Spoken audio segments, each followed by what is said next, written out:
everybody, so I am back here with Halo, who's a 3-year-old jumper prospect, and you've watched the other videos with her, and just getting her kind of used to the flag, so the indirect pressure with her, and then being able to ask for direct pressure, which is moving her off of her front end or hind end. So now that she's not worried about the flag, using our tools properly, is that this is not something of concern with her, is that now we're going to start to really move the front end and the hind end to independently, so we can start to get used to that and start to get her to feel comfortable in her body. So I'm going to show you that right now. This is super crucial before we get on these horses, is to make sure that they understand how to use their body fluidly, because that means if something happens under saddle, they have an ability to understand what's going on with their body, so then we bridge that to under saddle, so our rides are going to be much nicer and better, and we're building a proper foundation for our horse. So what I'm going to do is I'm just going to ask her direct pressure to move off that shoulder. So you see how she's a little reactive to that. I might come to the hindquarters now. Now I'm going to come back, bring my flag up a little bit higher, come across to the front end. And I'm just going to do this exercise back and forth a little bit, because I want her to be, see how she gets stuck in the hind, stuck in the front, then all of a sudden she wants to grab. If that was the bit, she'd want to grab the bit. So if our horse isn't nice and soft when we ask this, you can see how bracy she is, and it's just because she doesn't understand this. So why would I want to get on her until she understands how to use her body, which is the definition of self-carriage? The horse understands how to carry themselves before the horse is on or before the human's on the horse. And now we're getting a nice lick and chew, so I'm doing this in small little increments. So remember, self-carriage is the horse can carry themselves without the rider being on them. But horses don't typically need to use their body in any specific way, except for 5 reasons. They want to eat, drink, poop, run if they need to, sleep. So they don't know how to use and bend their rib cage and use their hind end. If they're going to get in trouble, they're just going to get out of town the fastest way that they can. So I like that she dropped her head now, so I want to come back in, pressure towards the shoulder, bring that pressure up, and just until I get a response, then bring it down. Now I'm going to go to the rib cage, so I'm going to move the shoulder again, then I'm going to move the hind end. So I might do a full circle to see if I can get her to move that hind end. Good, she moves that. Then I'm going to ask to come across with the front again. So that was really nice, so I'm going to give her a quick little break on that. Remember, it's not a race when we're doing the foundation. If you've ever watched a building go up or your house go up, even though we want that house done really fast, they spend more time on the foundation than anything else, because that's what's holding the entire structure together. That's what's going to make it last a long time. It doesn't matter if they rush the foundation and they make the house look really pretty on the inside, but the foundation crumbles after a couple of years. You're always going to have issues, and they're going to be foundationally important issues that then could make or break your house. Really, same thing with our horses. It's so important that we put this foundation on these young horses. So see how much nicer that was? So instead of her getting sticky, we want her to understand what the yielding to pressure is and how to use her body. So I'm going to ask her again to just step over. Good. Now I'm going to ask her to, now I'm going to move towards that hind end and just ask her to step under with that inside hip. Good. So do you see what I'm looking for there? I'm looking for her to step under with the inside hip. Now I'm going to ask her to step back across this way. Good. Now, she's not doing it exactly the way that I would want her to, but she's a baby and she's learning what this means. So she has to know what 1 + 1 is before we can ask any more in the math department of her understanding. So I'm going to ask her to move off. So my flag's going to come right where my calf would be. Not towards the hind end of the horse, but right where my calf would be. If I want her to move under, I'm going to put my flag right where my leg would be sliding back. So, and then if she doesn't move, I might come from behind. And then move under. Good. She moves, I stop. But you see that little jitteriness that she has? That's stuff that we have to have all go away. If we don't have that gone before we get on them, we're going to have issues. Now, I'm a believer to get all this down on the ground so she understands it before we get on them. So to me, when we start a young horse, it's not about, okay, we've done some round pen, we've like lunged her, it's time to get on a walk, trot, canter. As long as she's going forward, forward is important. Yes, forward is important, but it's the one thing a horse knows how to do really well is go forward. Because if something's chasing them, they're gonna go forward. So that's the one thing we don't have to worry about. So what we want to do is we want to teach them how to use their body so we can move it and it can be part of our body. That their body can be our legs. So doing this is if I put I'll start at the point of the shoulder and I'll get to the point where I can actually go to where my leg would be at the girth if I wanted to move her front end over. So remember that these are all aids and how much nicer she's starting to come across. When we're using the flag too is that we want to use nice sweeping motions of energy to where we're directing it to. We don't want to do short choppy things like this.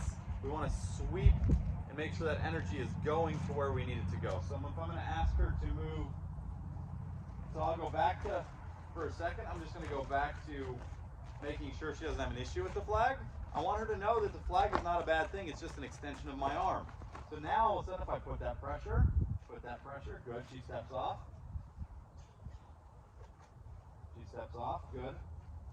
Now I wasn't asking for her to walk around, I just simply want her to move the front end over. And so the first time she stepped over and then she came back.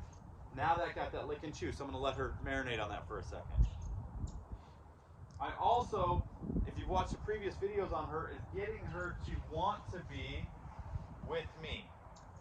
To want to be where I'm at without me having to pull her anywhere. So if I don't build that trust first and I start doing these things, then it's just going to end up being not a good situation, the bottom line. The reason it's not going to be a situation is a good situation is because if she doesn't have trust in me and I start asking for these things of her, then it could easily become like a fear-based respect instead of a trust-based respect. So ask her to move over, bring in more pressure, more energy.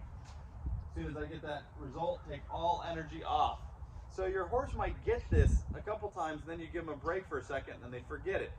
We have to help her form a habit. The way that we form a habit is you have to form a ritual first. A ritual is something that we know we're doing.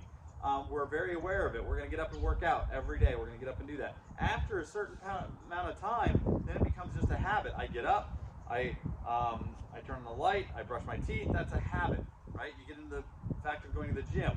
It becomes a routine for you that becomes almost in the subconscious. If you've ever driven to work and you don't know how you got to work because you were daydreaming, it's because your body's so trained to drive that route that sometimes it gets you there and you don't even know how you got there. That's how amazing our body is and our mind. So I'm going to ask her to move. That was so much better. So we don't want them to ever be afraid to move over. So that's why I'm looking for just her to go, oh, it's a signal that I just move over. Now I love that. See how she moved? I took the pressure off, she stopped. Anything lateral with our horse, we're going to keep the pressure on laterally or the energy on until we want them to stop doing that move.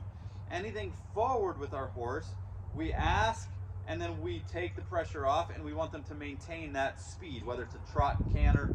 If you ask your horse to canter, they should be able to maintain that canter without you having to keep asking. But lateral work and backup work, we want to ask with the aid, and then when we're finished asking, say it's lateral work, I'm going to ask with my leg, and then when I don't want them to go laterally anymore, I'm going to take the leg off, and they should stop going sideways.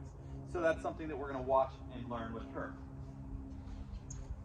So I'm going to ask her to move off this leg, off this shoulder again. So I'm going to keep asking. Good. So she got confused a little bit there. So I'm going to keep asking the question until I get the answer that I'm looking for, because I'm leaving a big door open. So this is very crucial when we're training horses, is that we want to make sure that we're leaving big doors open for the ways that we want them to go. So if I want her to go off of that right shoulder to the right, I'm going to ask off the left shoulder. So I'm closing off the left shoulder, opening a big door, putting my hand up, giving her a place to go. If I want to back her up, I'm going to ask her, and this is a good exercise.